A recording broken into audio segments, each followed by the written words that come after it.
Hello Nelly, Coucou, ça va? ça va et toi? Très très bien. Alors merci d'être encore disponible ce vendredi matin, euh, puisque c'est la première fois qu'on va faire ce format-là.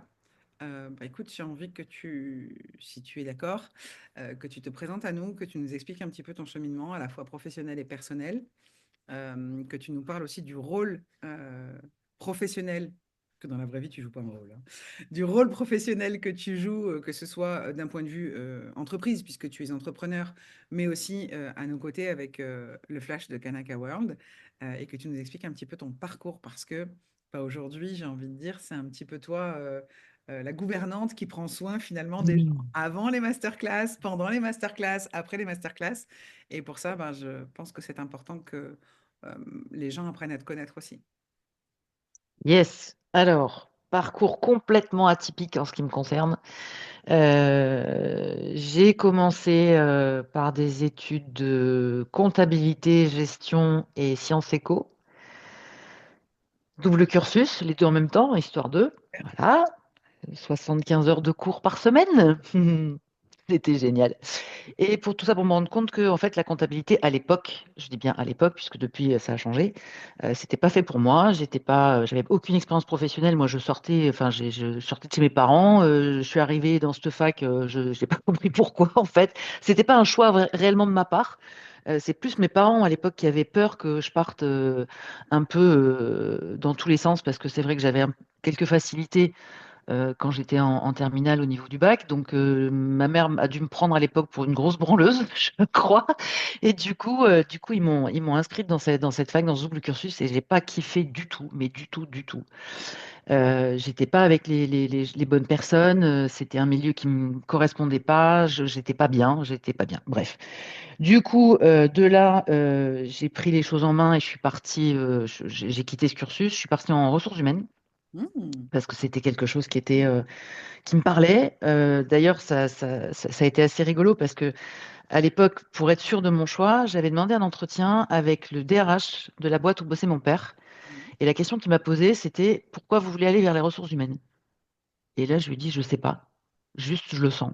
Il me dit, c'est tout ce que je voulais entendre. Ouais. Du coup, je suis rentrée toute en joie à la maison. Quand j'ai dit ça à mon père qui ne voulait pas que je parte dans ce truc-là, m'a dit, c'est pas fait pour toi, tu vas manger tu vas bouffer de la couleuvre, tu vas avaler, bref, t'es trop sensible, t'es ci, t'es là, bref. Il n'était pas du tout enjoué à l'idée que je parte là-dedans. Tout ça pour dire que je suis partie en master RH à l'ESSEC. J'étais très fière d'avoir été acceptée parce que je venais pas spécialement d'une fac très réputée. Bref, donc, et pour rentrer à l'ESSEC, il faut un peu montrer patte blanche quand même. Voilà, je suis sortie majeure de promo. Bravo. Autre coup de... Voilà, je me suis pas trompée dans mon choix, c'était bien ça. Bref, et après, le problème, c'est que il fallait partir sur Paris pour avoir du boulot à l'époque. La province, comme ils disent à Paris, ça ne payait pas, ça ne recrutait pas, sauf que moi, Paris, c'était mort. Je déteste cette ville. Je ne vais pas m'en cacher, désolé les Parisiens, hein, mais bref, qui nous écoutent. Mais c'était pas pour moi, j'avais peur, je voulais pas partir là-bas, je me sentais pas cette ville m'oppressait en fait, et m'oppresse toujours, hein, d'ailleurs, c'est toujours le cas. Donc j'ai choisi de rester en province, sauf que ben, le prix à payer, ça a été de m'écarter des ressources humaines puisque je suis rentrée dans la grande distribution. Et dans la grande distribution, on va pas se mentir, on apprend à tout sauf à choyer. Voilà, à choyer ses collaborateurs. Donc, j'ai appris à casser du bonhomme. Alors, enfin, on a tenté de m'apprendre à casser du bonhomme, parce que ça n'a pas marché. J'ai pas adhéré au moule. Ceci dit, j'ai appris beaucoup, beaucoup, beaucoup de choses. Tu apprends surtout, comme moi, qui est 3% de terre, à t'organiser et à avoir le sens des priorités, parce que tu fais mille et une choses en même temps. Tout ce qu'on te demande, c'est pour hier, donc faut aller très vite. Faut être polyvalente, donc ça, c'est quelque chose qui m'a beaucoup servi. Donc, j'ai fait deux enseignes, je ne les citerai pas, en B2B et en B2C, enfin dans le désordre, B2C d'abord, B2B après. Et là-dessus, eh bien, je suis tombée enceinte. Voilà. Donc, je me suis dit, bah, la grande distribution, ça va pas le faire, hein, parce que c'était voilà, des horaires quand même assez compliqués, et puis un investissement et une énergie de dingue, hein, clairement. Donc je me suis arrangée pour quitter l'entreprise. sans perdre non plus trop voilà, de sous, hein, on va pas se mentir. Et là-dessus, j'ai repris des études de droit. J'ai fait un bilan de compétences et je voulais reprendre des études de droit parce que le droit m'a toujours attiré. J'en avais fait beaucoup quand j'étais en cursus expertise comptable et sciences éco. On bouffe pas mal de droit commercial, de droit civil. Et ça m'avait plu. Je me suis dit, bah tiens, why not? Et donc, j'ai repris des études de droit, sauf que j'ai dû reprendre en première année, puisque quand je suis arrivée à la fac aux journées portes ouvertes, la doyenne m'a dit, ah non, non, non, il n'y a pas de passerelle possible, alors que j'avais quand même un bac plus 5. Moi, je pensais pouvoir repiquer directement sur le droit du travail, venant des RH, mais non. Donc, j'ai repris en première année, ce qui m'a finalement beaucoup servi parce que il y avait des bases évidemment que je n'avais pas, Bien sûr. forcément. Sachant qu'en première année, il y a énormément, énormément d'écrémage, hein. On était 1200 et il y avait 11% de réussite sur la première année. 11% qui est passé en deuxième année. La différence d'âge qu'il y avait entre toi et les élèves, elle était de combien à peu près? J'ai repris mes études, je venais d'accoucher, donc j'avais 35, 36. Ok. Donc ça, c'est juste pour encourager les gens. Moi, je le savais, mais j'avais envie de te l'entendre dire. C'est juste pour encourager les gens qui, parfois, bah, arrivent à déjà 25 ans. Il y en a qui disent, ah, je suis en retard sur ma vie. Ça s'explique parfois, surtout quand on voit le flash, des fois, il y a des trucs qui font qu'on est hyper obnubilé par la rapidité d'obtention de résultats, de succès, etc. Et c'est OK, c'est ni bien ni mal, mais il n'y a pas d'âge pour reprendre des études, parce Non, que Nelly n'a pas fini de vous raconter comment elle est sortie de ses études de droit. Mais pour dire, voilà, 35 ans, c'est pas vieux pour reprendre des études parfois, si on est en train de se rendre compte que là, à l'instant T dans notre vie, dans notre carrière, on n'est pas heureux où on est et qu'on a envie de tenter autre chose, la seule personne qui va pouvoir nous l'interdire ou nous l'autoriser, c'est nous-mêmes. Voilà, exactement. je voulais redire. Exactement. Non, non, ça s'est super bien passé, au contraire, parce que ben, la différence d'âge a fait que j'avais peut-être.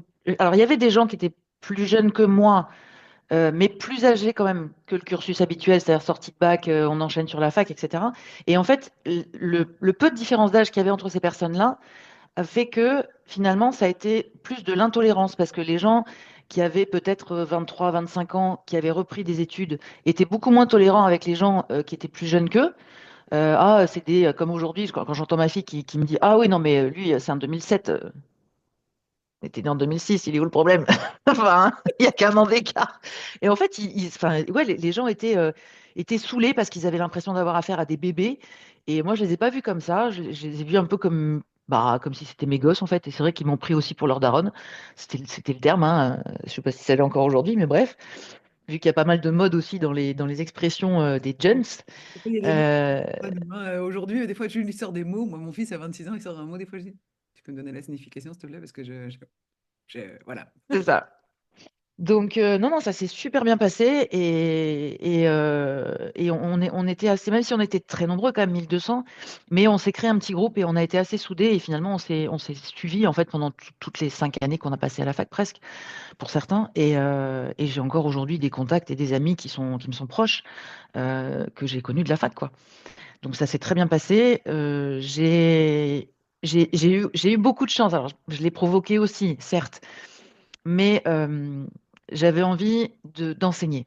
Une Mhm. fois que je suis sortie de mon cursus, donc bac plus 5, déjà le bac plus 5, j'ai été très joueuse parce qu'en fait, euh, je n'ai postulé qu'à un master 2. J'en ai pas fait d'autres. Les autres étaient, puisqu'à l'époque j'étais dans l'Oise, donc les facs les plus proches c'était Paris. Moi, Paris, encore une fois, c'était hors de question. Une fois, j'ai fait l'expérience d'aller à la bibliothèque des Thésards à Paris. J'ai mis 5 heures pour rentrer chez moi. C'était l'horreur, quoi. J'en pouvais plus. 5 heures de bouchon, bref. Donc, Paris, c'était niette. Et puis, ben, enfin, j'avais ma fille qui était toute petite, donc qui était hors de question que je me tape des heures et des heures dans les bouchons. Enfin, pour aller à la fac, c'était mort. Donc, je n'ai postulé qu'au Master 2 à Cergy-Pontoise et j'ai été prise. Et mon âge a failli être bloquant d'ailleurs, mais ça, je l'ai su qu'après. D'accord. Parce qu'il voulait pas, et il voulait pas prendre de personnes de mon âge. Donc à l'époque, ben, j'ai fêté mes 40 ans d'ailleurs quand j'étais en master 2. Ouais, c'est ça. Et finalement, j'ai ouvert la porte sans le savoir, puisque encore une fois, je l'ai su qu'après, j'ai ouvert la porte sans le savoir à d'autres personnes qui étaient plus âgées, qui ont intégré le master en reconversion, enfin bref. Ouais. Donc tout ça pour dire que, à la suite de ça, j'ai enchaîné sur une thèse Mhm. que je n'ai pas terminée parce que mon directeur de thèse est décédé, j'avais plus la foi pour le faire. C'est un travail qui est extrêmement solitaire. J'ai compris plus tard avec le flash que effectivement c'était pas pour moi, voilà, que j'avais besoin d'interagir, mais en tout cas, ça m'a permis d'enseigner, d'être chargée de TD, et là je me suis régalée. Franchement, mais vraiment mes étudiants, mais je les remercie encore, ça m'a vraiment nourri en fait de faire ça, de transmettre donc sur des équipes en droit fiscal et en droit des biens, Hmm. L2, L3. Donc licence deuxième année, licence troisième année, pour ceux qui ne sont pas dans le circuit. Voilà. Ensuite, qu'est-ce que j'ai fait? Ben, j'ai préparé le concours d'entrée pour l'école des avocats. Est-ce que je peux me permettre de t'interrompre par rapport à la Yes. transmission? Pourquoi on a choisi Nelly? D'abord, on a été sollicité beaucoup de fois par des closers, par des setters pour venir travailler avec nous. Euh, alors, il y avait des gens qui croyaient vraiment en ce qu'on fait, hein, enfin, qui croyaient, qui aimaient ce qu'on faisait, qui aimaient l'outil, etc. Mais la part, comment dire, course à la commission a été gênante pour nous. Je m'explique. Quand je parle de course à la commission, alors moi, j'adore les gens qui aiment gagner de l'argent, clairement, mais avec éthique. C'est-à-dire que mettre en danger des personnes financièrement, émotionnellement, en leur disant, il faut que tu achètes, si tu n'achètes pas, tu rates la chance de ta vie, machin, etc. C'est le genre de truc que nous, on n'apprécie pas du tout. Juste pour information, mais ça, je pense que tu vas le dire dans le déroulé de la suite de ton parcours. Euh, Nelly, elle est formée certifiée depuis 3 ans à l'utilisation de notre outil et elle a par nature, en plus, dans son flash, cette propension naturelle à transmettre et à enseigner. Et de ce fait, il y a le côté éthique qui va faire qu'elle va respecter l'individu, qui était très, très important pour nous.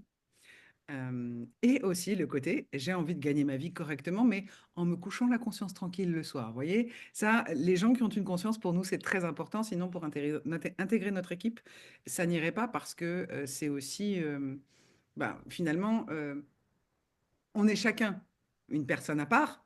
Yannick, Elsa, Nelly, mais à travers Nelly, vous nous avez nous.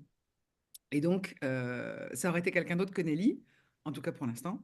Je pense que ça aurait été presque dangereux parce que on n'aurait pas su comment elle allait se comporter, on n'aurait pas su ce qu'elle allait transmettre ou ce qu'il allait transmettre ou quelles auraient été les intentions derrière. Alors que là, on sait qu'on vous met entre deux bonnes mains. De surcroît, il y a de fortes chances que pendant un appel, elle vous coach, clairement. Même si c'est un micro-coaching, elle va vous donner des tips, elle va vous transmettre ce qu'elle sait parce qu'elle le fait avec passion, elle le fait avec douceur, elle le fait avec bienveillance. Et pour nous, c'était super important. Je me suis permis de t'interrompre par rapport à ça parce que tu parlais de la transmission. Et d'abord, ça fait partie de tes talents naturels. Mm. Et donc, qu'est-ce que ça veut dire, ça fait partie de tes talents naturels? Je suis pas en train de la flatter, je suis pas en train de lui passer de la brosse à reluire.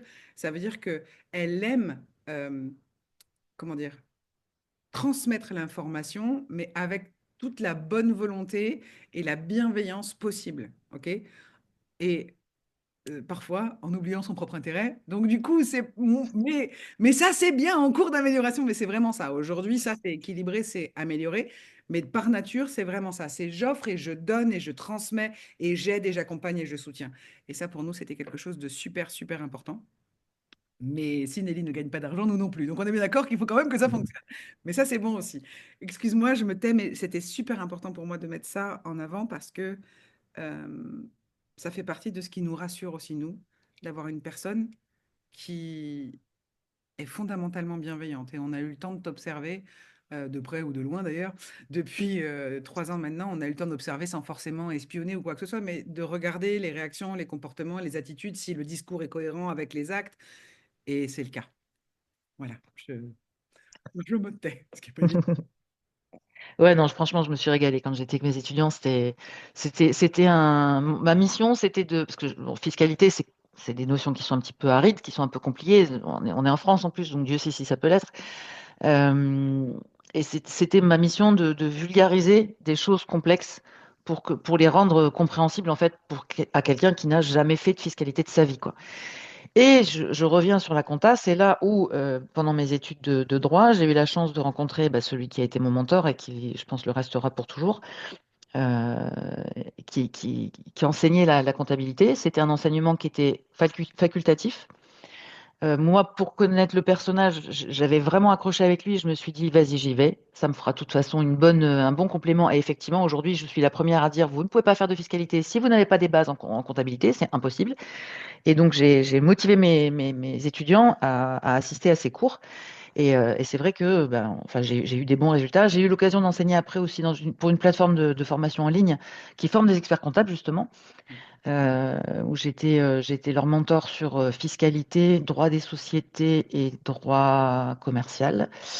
euh, pour des publics de L3 alors ça marche pas comme ça en compta. Enfin bref, pour les masters, enfin ceux qui sont dans le plus haut dans les années là. Et j'étais assez contente parce qu'on a eu, alors sur les taux au niveau national, je crois qu'on doit tourner aux alentours de 30%. Et nous, on a eu 88% de réussite sur les matières que j'ai enseignées. Donc c'était plutôt cool. Bon, maintenant, Ouais, j'ai passé la main.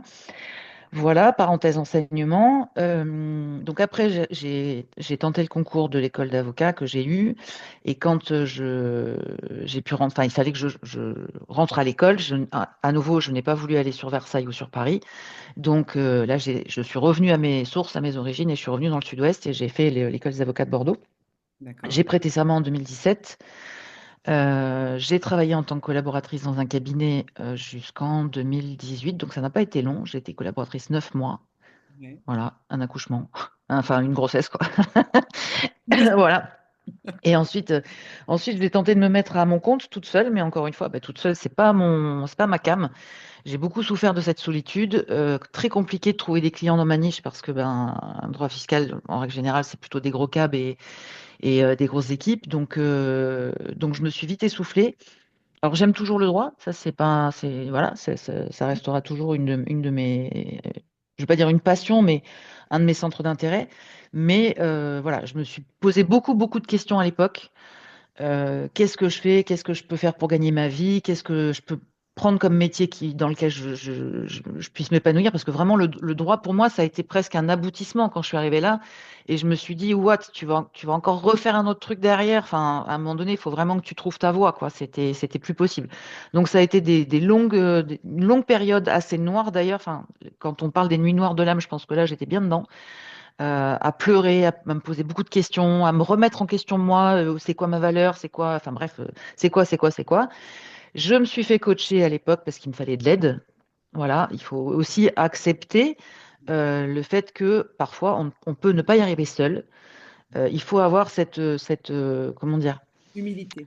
voilà, merci. D'aller chercher quelqu'un qui a peut-être fait le même chemin que vous, mais qui est déjà plus avancé et qui peut vous donner des tips, des clés, voilà, à adapter évidemment à sa personnalité, forcément. Mais en Parce tout que cas, dès cette qu'on a fait personne m'a beaucoup. dès qu'on a fait le chemin et qu'on peut aider quelqu'un à vivre l'expérience, ben, on va lui faire gagner un temps fou. C'est pour ça qu'on fait du Exactement. coaching d'ailleurs.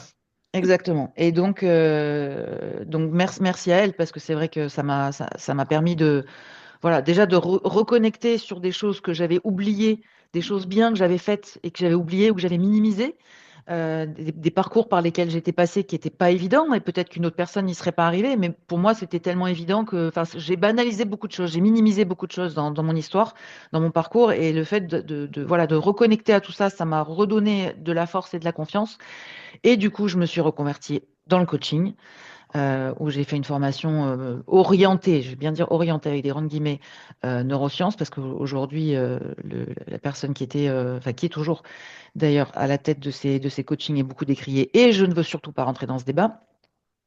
J'ai appris beaucoup de choses en tout cas, et c'était très riche. Et puis, eh bien, dans le cadre de cette formation, j'ai rencontré quelqu'un qui connaissait le Flash et qui avait donc adhéré à la méthode Flash, qui s'était formé. Et je me suis dit, mais what? Qu'est-ce que c'est que ce truc? De quoi elle me parle? Je- donc je lui ai fait répéter plusieurs fois. Et quand j'ai vu son enthousiasme, quand j'ai vu enfin vraiment elle me dit, non mais Nelly, tu peux pas imaginer, c'est magique. C'est magique en fait. Je dis, what? Comment c'est possible? Donc curieuse, bien sûr, hein, 99% de bois, curiosité, nouveauté. Donc c'est là qu'on a connecté, bah, dans un premier temps avec Yannick, avec toi ensuite. Et Yannick m'explique, machin, machin. Et puis, ben, il n'y a pas fallu très très longtemps en fait pour me convaincre du truc. Je suis rentrée dans la formation, j'ai bouffé les modules, je me suis certifiée. Je crois même qu'à l'époque, on avait même refait les quiz avec Yannick. Je crois qu'on les avait retravaillés ensemble, me semble-t-il, si ma mémoire est bonne. Et bref, donc voilà. Et ensuite, bah, pratique, pratique, pratique, parce que c'est vrai que c'est bien d'avaler les connaissances théoriques autour du flash, mais il faut le mettre en pratique et on a besoin de se confronter à des vrais professionnels, notamment à Yannick et à toi, Yannick le fondateur et toi la cofondatrice de la formation, pour vraiment pratiquer et saisir toutes les nuances que le flash peut apporter. Parce que c'est vrai que cet outil, il est tellement puissant, il peut aller tellement loin, mais il ne faudrait pas que la personne, par manque de connaissances et par manque de maîtrise, fasse des amalgames, de mauvais amalgames et oriente la personne dans une mauvaise direction. C'est ça, Voilà, c'est un outil qui est ultra puissant. Cependant, je vais le dire, à ne pas mettre dans de mauvaises mains, parce que ça peut faire. C'est comme n'importe quel outil de coaching, mais celui-là, il est tellement hors norme ouais. ouais, ça pourrait. Enfin, on pourrait très bien détourner l'outil et l'utiliser d'une mauvaise manière. Alors, Et c'est pas le but. on va être en toute transparence. De toute façon, moi, les gens qui me connaissent déjà savent qu'avec moi, il n'y a pas de faux semblants. En même temps, en faisant ce que je fais, ce serait un peu bizarre. Euh, la première chose dont on a eu le plus peur avec Yannick, alors moi, j'ai pas créé l'outil, hein. Yannick a créé l'algorithme, il a mis presque 3 décennies, tout confondu, montage de la plateforme et calcul en amont. Et recherche, études, régression de données, recommencer. Il est parti d'une feuille blanche, donc ça lui a demandé un travail monstre. Je ne faisais pas partie de sa vie. Mais quand j'ai enfin réussi à le convaincre qu'il fallait créer une formation pour former d'autres professionnels que moi à l'usage de cet outil et pas juste le donner comme ça, livré. Bon, alors, c'est utilisable comme ça, même sans formation, on va pas se mentir, parce qu'il y a des informations à l'écran et que c'est clair, mais on n'a pas toutes les subtilités qu'on transmet en formation, justement. Et à un moment, on s'est dit, oh, si ça tombe entre de mauvaises mains, ça peut faire de gros dégâts. Ce qu'on a pu vérifier, comment dire, au fil des années, puisque maintenant ça fait 5 ans, enfin on arrive dans la cinquième année, puisque 2020, on n'avait pas encore créé la formation, on l'a créée fin 2021, donc on n'arrive même pas dans la cinquième année. Bref, et au tout début, on avait très très peur que ça tombe entre de mauvaises mains. Mais ce dont on s'est aperçu, et elle va nous en reparler encore une fois, je vais parler de Jung.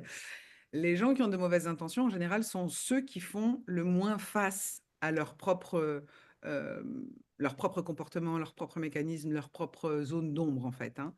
Et donc, qui sont le plus enclins, on fonctionne tous en projection, mais ceux-là, ils sont le plus enclins à projeter sur les autres les mauvaises intentions qu'ils ont eux-mêmes. Et donc, c'est un outil qu'ils n'arrivent pas à garder entre leurs mains. J'ai presque envie de dire, c'est un peu comme si tu voulais t'approprier le marteau de Thor, sauf que tu n'es pas Thor, donc tu as tort. Donc, ça marche pas. Mais il y a vraiment cette espèce de phénomène presque, encore une fois, magique, alors que ça ne l'est pas, mais qui devient insupportable pour la personne qui a de mauvaises intentions, qui veut s'en servir à de mauvaises fins. Ça ne fonctionne pas sur le long terme parce que ce qui se passe à l'intérieur d'elle-même, en termes de conscience de soi, va trop la brasser. Et comme elle ne veut pas y faire face, cette personne-là, ou ce monsieur ou cette dame, peu importe, ça arrive, hein, c'est déjà arrivé. Et ben, du coup, on se dissocie de l'utilisation de l'outil.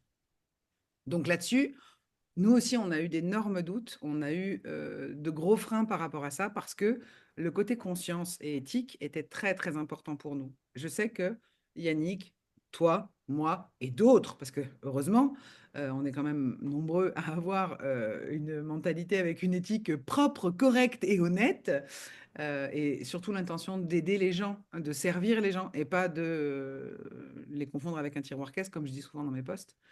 Euh, eh ben nous, ça nous a quand même beaucoup retenu parce qu'on avait peur de ça au départ.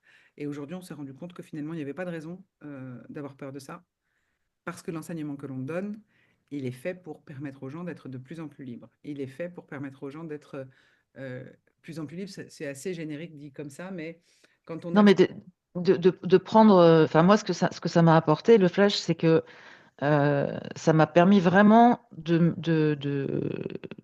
mettre de la lumière sur des zones d'ombre que j'avais, de me connaître vraiment, mais non seulement de me connaître, mais comment dire, euh, Apprécier, t'aimer. voilà, de me dire, bah, ouais, en fait, mais c'est bien tel que je suis. Mm. C'est pas mal finalement. C'est ça. Alors que toutes les expériences que j'ai pu vivre dans ma vie professionnelle ou personnelle euh, ne me donnaient pas cet éclairage-là. J'ai longtemps cultivé le syndrome de l'imposteur et aussi le sentiment d'échec.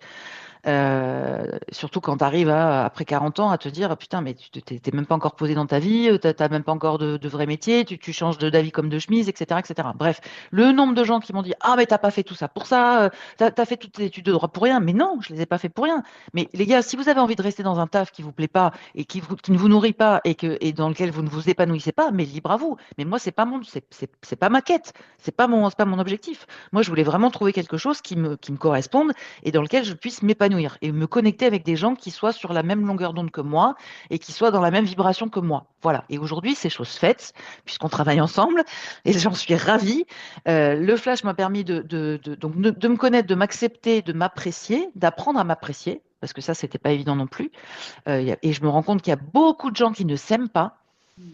Et je vais vous dire, guys, c'est un boulot de tous les jours. Ah oui, ça, Voilà. c'est pas, on le fait une C'est fois, pas, c'est c'est fini. pas une baguette magique et hop, c'est fini. On met la poudre de perlimpinpin là, et hop, hop, hop, hop, hop, hop, hop, tous les jours. Non, c'est pas comme ça que ça fonctionne. Donc, mais le flash me permet à chaque fois que j'ai un moment de down, de me dire, attends, t'as ça comme ressource, t'as ça comme ressource. Tu sais quels sont ce que tu dois faire pour te ressourcer. Tu sais où sont tes besoins. Donc, quand ça va pas, accorde-toi un moment. Tu as besoin de te retrancher. Tu le sais, tu as du métal. Donc, ferme pour mieux réouvrir derrière. Ouais. 99% de bois. Ouais, ouais. Voilà. Et donc, ça donne une clarté sur des modes de fonctionnement, sur des comportements, et qui finalement enlève quelque part les questions de se dire, mais pourquoi je réagis comme ça? Ouais.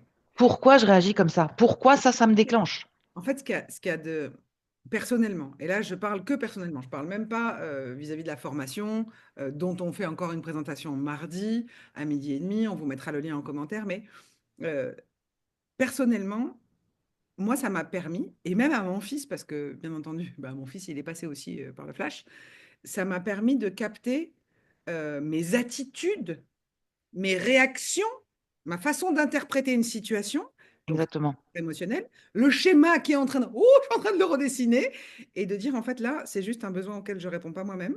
Et je suis presque en train de, par autorité, par agressivité, parce que j'ai un tempérament assez fougueux et assez volcanique, on va dire, d'exiger presque de l'autre qu'il réponde à ma place.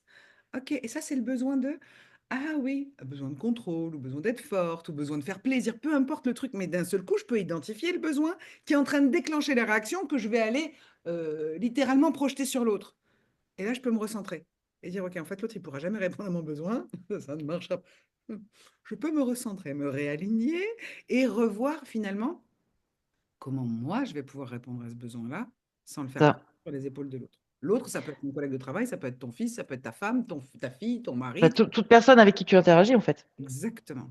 Exactement. Moi, c'est comme ça que j'ai découvert. Et bon, pour le coup, voilà, les mots étaient mis dessus, c'était identifié. Un driver fait plaisir, qui était mes puissances, voilà, à tel point que je me suis oubliée à certaines époques de ma vie, parce que c'était ce qui me drivait. Sauf que quand t'en as pas conscience et quand on te met pas le nez dedans, et que t'es pas prête non plus à le voir, parce qu'attention, il y a aussi, il faut être prêt, hein, parce que l'outil peut faire fuir. On peut Voilà, se sous-estimer, absolument, absolument. parce que c'est tellement criant de vérité que tout le monde n'est pas prêt à se regarder dans un miroir sans filtre, en fait. Oui, Voilà, oui. on parlait d'Insta avec les filtres, tu as plein de gens qui publient avec des filtres. Bah là, c'est du brut de décoffrage, hein. Voilà. Attendez-vous à ça, les gars, c'est la vérité brute, hein.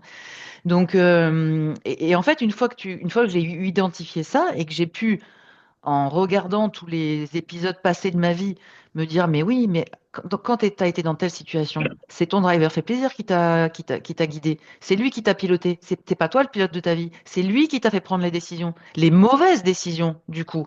Parce que pour faire plaisir aux autres, j'ai pris des décisions dans ma vie qui m'ont coûté de l'énergie, qui m'ont coûté du temps, qui m'ont coûté plein de choses. Et du coup, maintenant, le fait de l'avoir identifié, oh, oh, oh, oh, attends. Quand je me retrouve dans la situation, c'est Nelly, qu'est-ce que tu fais là? T'agis en conscience? C'est pour toi que tu le fais ou c'est pour l'autre? C'est pour faire plaisir à l'autre. L'autre, c'est peu importe hein, qui c'est, hein. C'est pas la peur. En fait, chaque fois qu'on a la détection, comme on a le flash, on sait, avec les dimensions élevées, quels sont les mécanismes qui s'enclenchent. Et dans chaque mécanisme de survie de chaque dimension, donc à savoir que vous n'êtes pas une seule dimension, mais vous êtes les cinq dans une proportion différente, dans un degré différent, et personne n'aura le même profil que vous, il y a ce truc de posture interne, j'ai envie de dire, de posture un peu adulte, posture même adulte, parce qu'il faut le savoir, la plupart des adultes sont encore des petits-enfants dans des corps d'adultes, hein, parce que dans les comportements, c'est pas très mature. Et c'est pas une critique, c'est pas un jugement, on y passe tous et on y retourne régulièrement, hein, parce que quand on est en réaction, on est dans une posture qui n'est pas adulte. Et en fait, ça nous permet de capter, quel est le besoin auquel je ne réponds pas, dont j'attends peut-être une réponse extérieure ou que quelqu'un me donne la réponse. Ok, enfin, la réponse, c'est pas forcément à une question, hein, c'est que on nourrisse ce besoin-là. Deux, on comprend le mécanisme de survie qui est déclenché, on peut l'identifier. Et trois, bah, finalement, ça nous permet de piloter et de se poser donc cette question en se mettant dans une posture adulte, de dire est-ce que le contexte demande ma réaction ou pas? Et de capter que chaque mécanisme de survie, entre autres, comme tu le nommais, le fait plaisir dans la dimension Hello, c'est toujours une condition à être aimé. C'est-à-dire que si je ne fais pas plaisir, si je ne devance pas les besoins pour faire plaisir, pour être agréable, pour être sympathique, on va pas m'aimer, on va m'oublier. Je ne vais plus exister. Alors qu'en réalité, et dans chaque dimension, il y en a un de conditionnement à être aimé. Dans Fast, on a le besoin d'être fort, parce que si je ne suis pas forte ou fort, on va pas m'aimer, on va me trouver faible. Il n'y a que toi qui penses ça, en fait, hein. Dans la dimension limite, c'est je dois maîtriser mon sujet, je dois être impeccable, ne pas dire de bêtises, il faut que tout soit vrai. OK? Ouais, enfin, tu as le droit à l'erreur, tu es un être humain. Alors parfois, on les combine, hein. En général, on en combine deux ou trois minimum, c'est assez C'est folklore. ça. On a la dimension ensemble qui a besoin d'être stable, solide, que rien ne bouge, qui tient bon, qui est fort, qui est forte, mais pas forte au sens du fast avec ce côté combattant, qui est forte au sens de il n'y a rien qui bouge, Solide. qui lisse tout, solide, exactement. Et, euh, et qui du coup bah, va forcément mal vivre les choses quand on lui dit changement de programme. Hop là, voilà. Et donc sa condition à être aimé, c'est d'être solide, d'être stable, d'être fiable. OK? Alors qu'en réalité, les gens qui nous aiment, alors là, peu importe la dimension, les gens qui t'aiment, ils t'aiment. Ils t'aiment pas parce que tu fais quelque chose pour eux ou parce que tu fais plaisir ou parce que tu résous un problème ou parce que tu es extrêmement claire et parfaite. Non, ils t'aiment parce qu'ils t'aiment. On aime les gens sans raison, on les aime parce que ça vibre quelque chose qui nous colle bien à la peau. Et la dimension slice, c'est justement le besoin d'être parfaite et d'être dans la précision et d'être peut-être la première de la classe ou la chouchou de la maîtresse quand on est enfant, ok? C'est ce besoin-là de se sentir exister parce que soi-même, on ne va pas s'inclure. Donc, du coup, si on n'est pas parfait, qu'est-ce qu'on fait? On se retranche. Voilà. C'est encore une condition à être aimé, être parfait. Et il n'y a rien de mieux pour s'autodétruire parce que c'est comme Oh chacune que oui. être aimé, c'est hyper douloureux. Et enfin, celui dont on parle depuis tout à l'heure le fait plaisir, parce que si je ne fais pas plaisir aux gens, si j'ai pas une petite attention, un petit détail, le petit cadeau, oui, ça, je sais que ça va les faire super plaisir. Alors c'est bien, on va pas changer de nature avec le flash. Mais si c'est en mode sacrificiel et qu'après tu es malheureux ou malheureuse parce que tu te rends compte que les gens n'en font pas autant pour toi, ça ne veut pas dire qu'il faut que tu arrêtes et que tu deviennes un gros égoïste ou radin. Non, ça veut juste dire que d'abord tu te nourris toi, tu te fais plaisir, tu t'occupes de toi, de ta joie, parce que la joie pour toi c'est vital. Et en parallèle, en même temps, tu peux la partager avec les autres. Mais ne t'imagine pas que c'est parce que tu partages ta joie avec les autres ou que tu leur fais plaisir qu'on va t'aimer plus. Sinon, tu vas avoir le sentiment, dès qu'ils sont occupés à faire autre chose, qu'ils t'aiment pas. Et comment tu vas te sentir? Abandonné. Donc l'idée, elle est vraiment de capter comment piloter ça et comment le voir avec un regard. Tu sais, c'est l'histoire de la nana qui regarde tous les jours par sa fenêtre et qui dit ah, la voisine d'en face, elle a étendu son linge, c'est dégoûtant. Il est sale son linge. Le lendemain, rebelote. Ah, elle a encore étendu du linge, c'est encore plus sale qu'hier, dis donc. Et troisième jour, elle refait la réflexion et là, son mari, il dit bon, allez, il ouvre les rideaux, il ouvre la fenêtre et il dit regarde. Ah, mais il est propre le linge. Oui, c'était la vitre à travers laquelle tu regardais qui était sale. Ah, ah, ah. Et oui. Donc, il y a vraiment cette possibilité de changer de point de vue, mais pas de changer de nature. C'est ça, c'est Ok. ça. Et quand j'étais donc, en plus quand j'ai connecté avec le Flash, donc j'étais encore dans cette formation de coaching. Donc, et donc en tant que BP coach, on était coachés nous aussi pour pouvoir mettre en pratique les outils et on devait mettre en pratique les outils. Eh bien, même si c'était ultra puissant, mais il y avait quand même des interrogations qui restaient et cette espèce comment dire, de manque de, je sais pas, je trouve pas les mots. Il me manquait quelque chose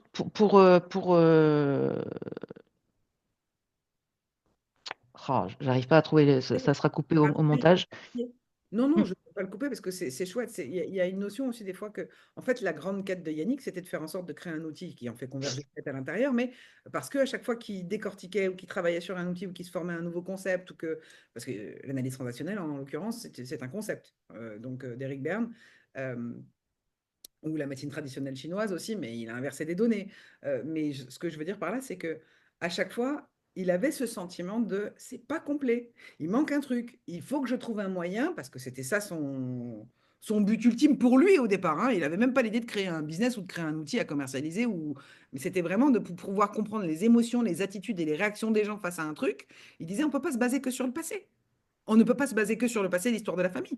On ne vit pas dans le passé. Donc arrêtons de nous baser exclusivement sur le passé pour définir ce qui se passe au présent. Parce Et, que, et du coup, définir ton avenir. Parce que si tu raisonnes comme ça veut dire que tu reproduis à chaque fois les mêmes schémas, mais alors que c'est exactement, justement ce qu'il ne faut pas faire. pas Et, contre. c'est là où le flash apporte vraiment une lumière, parce que du coup, tu identifies tes talents naturels, tu identifies les comportements automatiques chez toi, et du coup, le sachant, quand tu sais que, moi par exemple, on va prendre un exemple concret, je pense que tu as le même, avec tes 99% d'eau et moi mes 77, j'ai une aversion au mensonge. Ouais, Je sais que ça peut me déclencher, mais me déclencher très très fort. Même si j'ai pas beaucoup de feu, parce que j'ai que 7%, donc comme c'est en dessous de 30, c'est pas une dimension que je vais aller chercher très souvent. Mais par contre, je te garantis que si je m'aperçois que la personne me ment, surtout s'il y a de l'affect en face de moi, alors là, mais je vais me mettre dans une colère. Mais attention, hein, ouais, attention, fuyez, vraiment. ouais, Et en fait, mais je le sais. Je le sais. Donc maintenant, si je me retrouve dans une situation où la personne en face de moi, je sais qu'elle me prend pour un jambon, j'ai le choix. ouais, Est-ce que je lui en fous plein la gueule et je la ghost, ou est-ce que je raisonne en fonction du contexte et je lui fais comprendre gentiment, écoute, c'est bon, vas-y, calme-toi, tu es en train de me raconter la messe, j'y crois pas, et merci, on va s'arrêter là. Et puis c'est tout.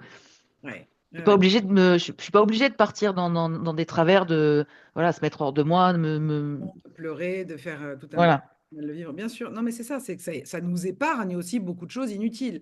Parce que finalement, ce que ça permet principalement, et là, ça s'adresse aussi par rapport aux gens qui peuvent être intéressés par la formation en cohorte ou en e-learning, auquel cas, Nelly peut tout à fait vous informer sur les conditions, comment ça se passe, les tarifs, etc. Mais euh, il y a toute la partie perception. Et notre perception, à chacun, à chacune, est unique. C'est-à-dire qu'il n'y a pas deux personnes qui perçoivent les choses comme vous. Alors on peut dire, ah oui, oui, moi aussi, bah, j'ai ressenti la même chose que toi. Bien sûr, on peut avoir des ressentis qui sont comparables, mais il y a des ressentis ou des perceptions qui sont systématiques. Et pourquoi est-ce que ces ressentis, ces perceptions sont systématiques? Eh bien, quand tu découvres ton flash et que tu comprends tout ce qu'on te donne dans la formation, parce qu'il n'y a pas d'effet Barnum. Parce que souvent, on s'entend dire, ah, je redoute les effets Barnum. Oui, bah avec. Alors, par contre, il va falloir avoir l'aptitude à ingérer tout ce qu'on va transmettre, parce que c'est quand même quelque chose de dense. C'est pas, ça s'adresse pas à tout le monde. Si vous voulez, comme disait Yannick, comme disait Nelly tout à l'heure, la baguette magique, ça n'est pas ici. Non, non, là, ça va quand même vous demander un travail de reconceptualisation, de recontextualisation aussi. On part plus du principe que tu fais que revivre le passé, mais bel et bien que tu as un schéma interne qui fait que toutes les situations, tu les perçois d'une certaine façon, qui te déclenche certaines réactions émotionnelles, parfois vives, parfois intenses, etc., et qui te font répéter les choses. Donc ça n'a rien à voir avec le fait de l'avoir déjà vécu. Je veux dire, et ça, c'est l'exemple. Je veux dire, moi, pendant des années, j'ai travaillé rejet abandon parce qu'à 15 ans, j'étais SDF, parce que mes parents, quand ils ont divorcé, même si je venais d'un foyer qui payait l'impôt sur la fortune, quand mon père est parti avec sa maîtresse vivre sur Paris et que ma mère m'a chassé de la maison, d'abord, j'ai pas trop bien compris ce qui m'arrivait parce que je venais quand même d'un milieu très aisé, hein, où j'avais pas le droit à faire ce que je voulais, ou même pas regarder la télé que je voulais, les programmes, etc. Donc de très cadré, très structuré, très cloisonné, à complètement largué. Eh bien, je n'ai pas ressenti rejet et abandon, et pourtant, pendant des années, j'ai travaillé sur ces deux blessures-là, puisque c'est ce que j'ai vécu. Et quand Yannick m'a débriefé mon flash, puisque j'ai été la première acheteuse de flash sous format Excel, avec des couleurs et des lignes en noir, en rouge, en machin, je me oh putain, je comprends rien, il y a trop de cases, j'ai beaucoup de mal avec le... Bon, si un jour on fait plus ample connaissance, je vous expliquerai le pourquoi du comment, j'ai un petit problème avec les tableaux Excel, mais je sais m'en servir tout de même, je sais même faire des formules, mais j'ai horreur de ça, ça me déclenche des crises urticaires. Bref, quand j'ai eu le débriefing de mon profil, il m'explique en fait le premier ressenti chez vous, c'est un sentiment de trahison. On vous a menti ou on vous a pas dit la vérité. Attention, comme tu disais toi Nelly, on vous a menti ou on vous a pas dit la vérité, parce qu'à l'époque on se vous voyait, mais notre vérité, c'est pas relatif à notre vérité, parce que j'ai ma vérité, ma perception de la vérité. Et personne n'a la vérité absolue, puisque chaque vérité, elle est toujours en fonction de l'observation qu'on va en avoir. On va en avoir une perception différente, hein, voilà, on y revient. Donc ça va bouger. Et deuxième déclencheur, c'est le sentiment d'injustice. Et qu'est-ce que ça entraîne? Eh bien, vous n'allez rien montrer. Vous allez être dans un extrême self-control. Et ça peut déclencher des inflammations parce qu'à l'intérieur, il y a un sentiment d'injustice avec cette espèce de guerrier flamboyant avec l'arc et la flèche à feu qui a envie de tirer sur tout le monde pour l'incendier. Et je me suis dit, ah, comment il peut voir ça? Parce que j'étais dans le self-control et que je ne voulais pas qu'on voit ça. Mais je ne me rendais pas compte de ça. Mm. Pendant plus de 20 ans, j'ai travaillé sur rejet-abandon, des blessures dans lesquelles je ne me reconnaissais pas. J'essayais de trouver des... Oui, bien sûr, j'aime pas être rejetée, j'aime pas quand on me laisse tomber, comme tout le monde. Mais pas outre mesure, par contre, effectivement, comme tu le disais, Nelly, quand on me trahit. Ou quand on m'a dit, oh oui, moi je t'adore, t'es mon ami, et que du jour au lendemain, on ne calcule plus, ou que j'entends des ragots ou des machins. Oh là là là là, bah oui, d'abord je me sens trahi, et ensuite je trouve ça injuste. Et en fait, ça nous permet de capter par quoi on passe et à travers de quoi on vit les situations, parce que c'est à travers ces prismes-là qu'on vit les situations injustice, trahison, humiliation, rejet, abandon. Et quand on Et arrive là-dessus, ça permet aussi de dégommer des croyances achetées ou peu importe, mais euh, c'est-à-dire que moi, j'ai vu certaines personnes que j'ai accompagnées avec le Flash qui avaient passé la cinquantaine, donc censé être quand même voilà, plutôt bien dans ses baskets, etc. Bah, pas du tout, en fait, déjà, ça aussi, c'est une croyance. Faut pas croire que parce que les gens sont âgés ou plus matures, ils ont une sagesse d'esprit ou une tranquillité d'esprit, une sérénité. Non, c'est pas forcément vrai. Ça, c'est la première chose. Mais moi, j'ai vu des gens à qui j'ai dit, bah voilà, là, tu as un talent naturel pour telle chose. Par exemple, pour la formation, pour former des gens, pour transmettre de ton expérience, du savoir, de la connaissance. Ah non, ah non, non, non, je me vois pas comme ça. Ah si, si, si, mais c'est parce que t'as peut-être jamais, tu t'es jamais autorisé à le faire, mais naturellement, t'es doué pour ça. Et moi, il m'est arrivé la même chose. Enfin, de toute façon, tu as été la première à me le dire. Et aujourd'hui, ah, c'est mon chat qui fout le bordel. pardon. Je vis chez mon chat. Il m'a tout foutu par terre. Tout va bien. Les aléas du direct. Quand tu m'as dit tu as des talents naturels pour aller closer, moi, dans ma tête, c'était non. Mm. Alors, croyance que j'avais achetée parce que mon père, ma mère m'avaient dit, ah, mais non, t'es pas doué pour le commerce, tu sauras jamais faire du commerce, et ceci et cela, c'est compliqué le commerce.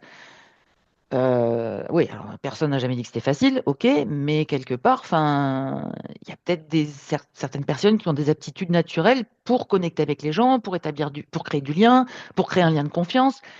Et en fait, voilà, encore une fois, c'est des talents qu'on a, mais qu'on ne reconnaît pas, qu'on ne se reconnaît pas. Et le flash permet de les mettre en lumière, du coup, de donner l'élan pour y aller et de se dire, bah, ok, je vais me faire confiance. Pour une fois, je vais me faire confiance. Et du coup, tu oses faire quelque chose que tu ne t'es jamais autorisé à faire au préalable. Et bah putain, ça marche, dis donc. Ah bah merde, comme c'est bizarre. Et voilà, c'est en ça où c'est la magie du truc. En fait, le Graal, on le cherche souvent dehors, et en réalité, il est à l'intérieur. Mais on n'a juste pas allumé le bon interrupteur pour regarder. C'est ça. Tapis dans le fond de la pièce, il fait sombre, on voit pas bien. Et parfois même tapis et sous le tapis. Et en fait, ce qui se passe, c'est que ben, on a aussi cette mentalité en France particulièrement, qu'on entretient vivement. C'est si c'est pas douloureux, pénible, si c'est pas presque avilissant, tu ne mérites pas de gagner une rémunération en contrepartie. On a un peu le même genre en plus rétréci chez les filles, il faut souffrir pour être belle. Bon, quand il s'agit de s'arracher l'épaule de la moustache, j'entends bien, mais dans l'absolu, souffrir pour être belle, non. Enfin, je veux dire, c'est un concept qu'on entretient beaucoup en France, c'est il faut Hmm. souffrir pour mériter d'eux. Et c'est pareil au travail. Et donc, ce qu'on va avoir tendance à faire, et c'est génial parce que ça nous permet d'évoluer, donc il y a quand même un aspect positif, c'est d'aller travailler sur les trucs qui nous sont difficiles à faire, qui nous demandent un vrai effort, parce que quoi? On cherche le mérite.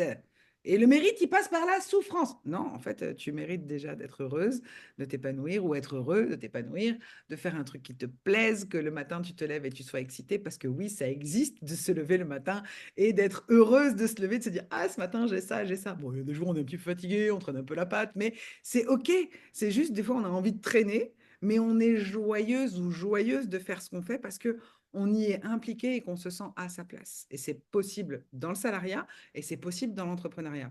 Ça ne veut pas dire que, encore une fois, c'est une baguette magique. Ça ne veut pas dire qu'il n'y aura pas des efforts à fournir. Ça ne veut pas dire qu'il ne faudra pas être constant. Ça ne veut pas dire que tout va arriver tout cuit.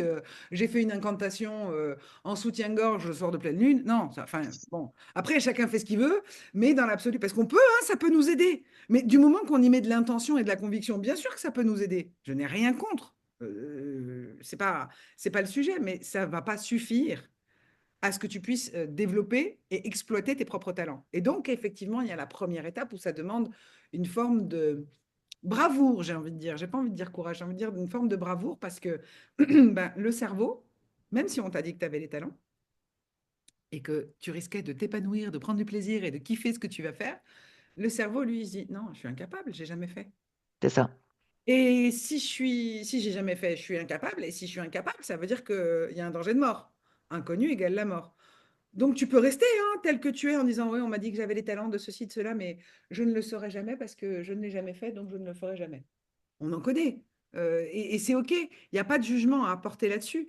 Mais c'est se refuser, parce que derrière, il y a cette espèce de croyance qui fait peut-être un peu partie de l'inconscient collectif, c'est refuser de passer par quelque chose qui peut être fluide, facile, simple, épanouissant, ou même quand on voit parfois des flashs multipotentiels. Et quand je dis multi, on est tous multipotentiels, mais il y a des flashs où on a tout entre 40 et 60. OK. Et c'est ni mieux ni moins bien qu'un autre, c'est même peut-être plus challengeant parce qu'on passe par tous les mécanismes de survie, on passe par tous les prismes de situation, c'est-à-dire injustice, trahison, humiliation, rejet, abandon. Alors que quand il y en a que deux qui sont hautes, bon bah c'est pas cool non plus, mais il y en a que deux, il y en a pas cinq à gérer de mécanismes. Donc c'est à la fois génial quand on a bah, un profil à la Elon Musk, j'ai envie de dire, qui est un génie. Quand on a un profil à la Einstein ou à la Jung, j'ai envie de dire, avec deux, trois dimensions qui sont très élevées, je pense qu'émotionnellement, c'est plus simple à traverser parfois. Pour autant, il n'y a pas de bon ou de mauvais profil. C'est pour ça que j'avais envie de venir aussi là-dessus, sur toutes les dimensions entre 40 et 60, puisqu'on parle d'une dimension bien gérée entre 30 et 70, pour faire un éventail large. Et en dessous de 30, c'est compliqué, ça nous demande de la ressource, ça nous demande des efforts. On est dans le côté pénibilité qui donne du mérite illusoire. Et au-delà de 70, en fait, c'est même pas que ça ne nous demande pas d'effort, c'est qu'on le fait en systématique. C'est-à-dire qu'on dit je suis ça. On n'est même pas conscient que c'est un comportement ou un besoin auquel on répond.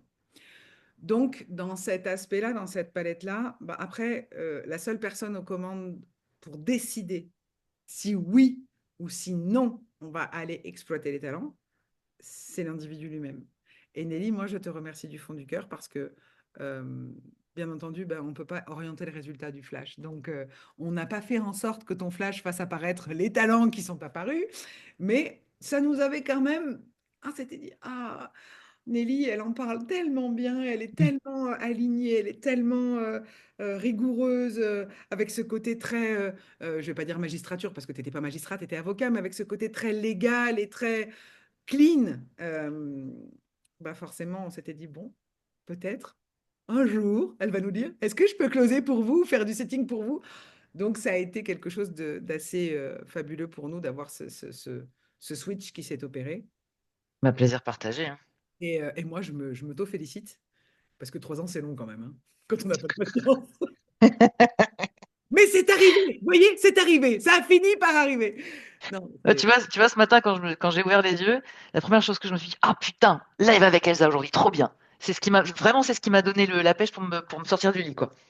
c'est chouette, c'est Je dis, on chouette. va parler du flash, on va parler de la cohorte. Voilà. Donc, la cohorte Donc, en juin, aux oui. futures personnes qui vont nous rejoindre, euh, vous allez intégrer un espace extrêmement bienveillant, euh, qui n'aura que pour seul but de vous faire progresser, de vous tirer vers le haut, de vous donner accès donc à toutes les connaissances de cet outil. Mais quand je dis toutes les connaissances, c'est vraiment toutes les connaissances. On donne tout, on transmet tout. Vous aurez accès à des personnes extrêmement disponibles pour vous donner toute l'information. Si vous avez la moindre interrogation, s'il y a des choses, des incompréhensions, on sera là, tous, toute l'équipe. Euh, Maintenant, je vais aller dans l'autre sens. Ce que nous, on ne veut pas. C'est bien que tu changes de Ce- direction, parce que là, j'avais les larmes qui commençaient à monter. Oh, ce qu'on ne veut pas, ce sont des gens qui soient dans une mentalité sectaire. On n'est pas des gourous, on n'est pas des mentors. On est là pour transmettre des connaissances et pour vous rendre autonome. Donc, si vous cherchez, si vous avez un besoin de connecter d'avoir des guides, c'est pas nous. Non, non, non, On n'est pas des guides. Le chemin, c'est à vous de le tracer, c'est à vous de le trouver en fonction de votre propre flash et de vos propres besoins. Nous, on va vous aider à les identifier. Par contre, après, euh, trace ta route. Voilà. Donc, on cherche pas des dépendants affectifs. on donne une précision. Pourquoi Nelly, tout à coup, est si abrupte en disant trace ta route? Parce que Kanaka en maori, ça veut dire être humain libre. Ce que l'on ne supporte pas depuis que nous avons mis en œuvre tout ce système de formation, c'est ce que l'on peut voir parfois dans le dev perso, c'est des gens qui prennent l'ascendant sur les autres. Alors, avec des méthodes plus ou moins recommandable, n'est-ce pas? Bah, hier, moi, j'ai fait un partage sur le coach business que j'ai payé près de 10 000 euros, menace de mort, je vais te traquer comme dans Taken, je vais faire disparaître Kanaka, etc. Ce genre de comportement-là, pour nous, c'est inconcevable et ça ne devrait pas exister dans le dev perso. Bon, bref. Et Kanaka, ça veut dire être humain libre. C'est-à-dire que le but, c'est que vous ayez vos propres clés et que vous puissiez aussi donner à chacun de vos clients ses propres clés, à chacun de vos patients, si vous êtes thérapeute, ses propres clés à chacune des personnes à qui vous allez faire un bilan de compétences, ses propres clés, les voies, et pas juste se baser sur, par exemple, en l'occurrence pour les bilans de compétences, pas juste se baser sur les aptitudes pro avec les diplômes et les compétences dures, ce qu'on appelle les hard skills, mais bel et bien sur les besoins et la façon d'interagir en relation, puisque dans le flash, on a les soft skills, toujours sans poser de questions. Tout ça, on le fait et on le transmet sans aucune rétention. Comme tu disais, Nelly, c'est pour ça que j'avais les larmes qui montaient, très disponibles. Oui, mais oui, on est toujours à l'affût de ah, t'as pas bien compris, attends, je te réexplique. Est-ce que comme ça, tu comprends mieux? Est-ce que là, ça va mieux? Est-ce que tu as mieux saisi? Parce qu'on aime ça. Et Nelly, elle est aussi comme ça. Elle est comme Yannick et moi là-dessus. Donc, forcément, ça ne pouvait que matcher. Et le but, c'est que chaque personne qui rentrent dans la formation repartent plus libres et plus autonomes. On n'est pas là pour, comment dire, vous dire ce que vous devez penser, ressentir, voir. Non, non, il y a pas de doctrine, on n'est pas dans un dogme. On sort des cases, on sort des schémas, on sort des couleurs monochromes, on sort des biais cognitifs, un ou l'autre. Non, souvent on a les deux et on a une préférence, parfois marquée, parfois pas.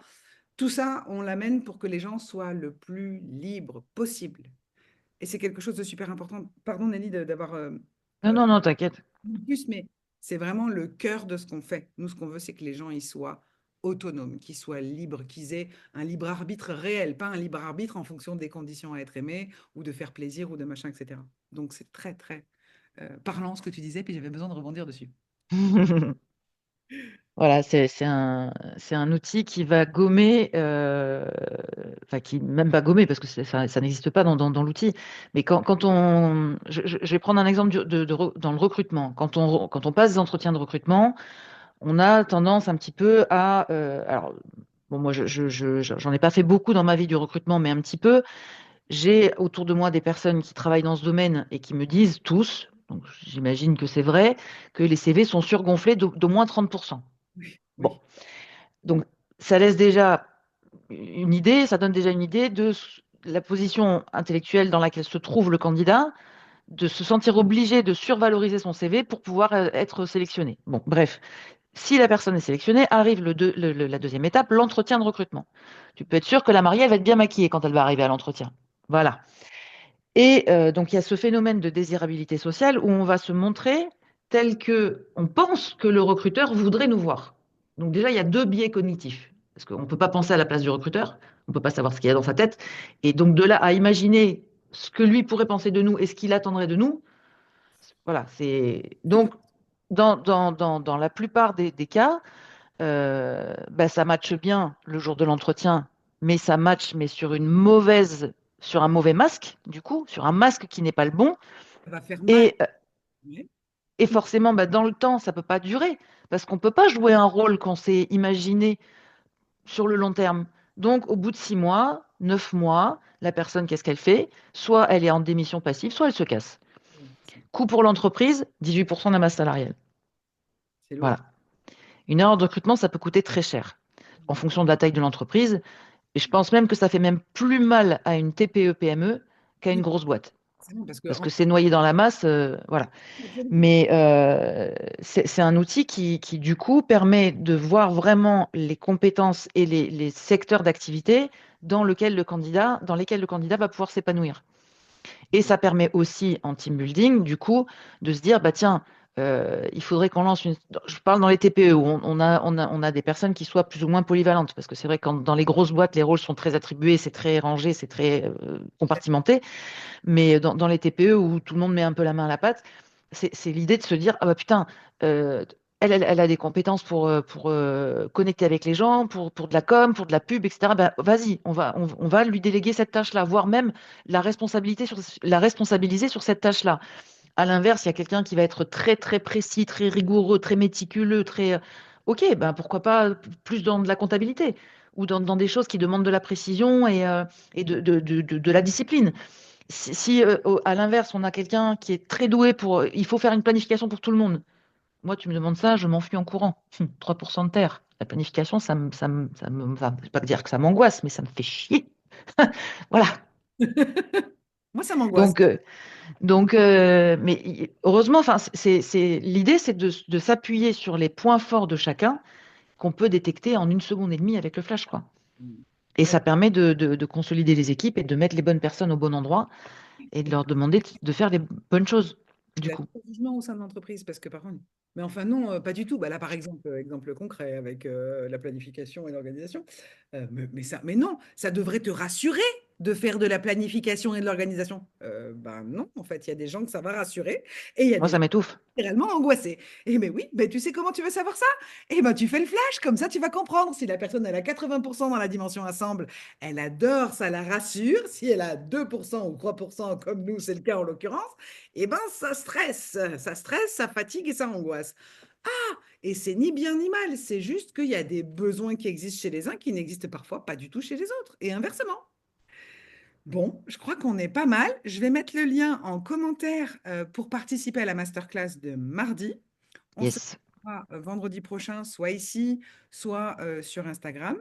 Et bah, écoute, Nelly, moi je suis ravie de ce moment que nous avons passé qui devait durer 30 minutes, qui a duré 1 heure et un peu plus de 5 minutes.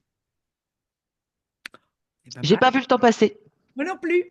C'est pour ça C'était que très agréable. j'ai dit, bon, bah, en fait, on est bon là. Je crois qu'on a un petit peu, on est bien. Mais c'est vrai qu'on pourrait y passer un temps fou parce qu'en fait, voilà, c'est ce qui se passe quand on aime ce qu'on fait et quand on fait ce qu'on aime. Et qu'on est davantage orienté sur ce qu'on aime que sur ce qu'on n'aime pas, parce qu'on a quand même cette tendance naturelle par habitude, et non pas parce qu'elle est naturelle, d'être focus. Le cerveau, il préfère pas ce qui est négatif. Il faut arrêter de dire des ignocies pareilles, parce que je sais pas d'où ça sort, mais il y a des gens qui disent le cerveau préfère ce qui est négatif. Non, non, non, non, non, non. On est juste formaté à préférer le négatif. Mais quand tu vis en monde, le négatif n'existe pas. Tu es amour, abondance, hein, voilà, quand tu es un petit bébé. Après, tu apprends la colère, la rancœur, le mécontentement, etc., etc. Donc, dans notre nature d'origine, originelle, dirais-je, euh, on devrait savoir que la meilleure habitude que l'on puisse entretenir, c'est d'être concentré sur ce qu'on aime faire, ce qu'on aime voir, ce qu'on aime vivre, ce qu'on aime partager. Et comme ça, bah, on fait comme Nelly et Zaza, on ne voit pas le temps passer. Bon, je m'arrête là, je stoppe l'enregistrement et on vous dit à la semaine prochaine. Yes. Ça marche.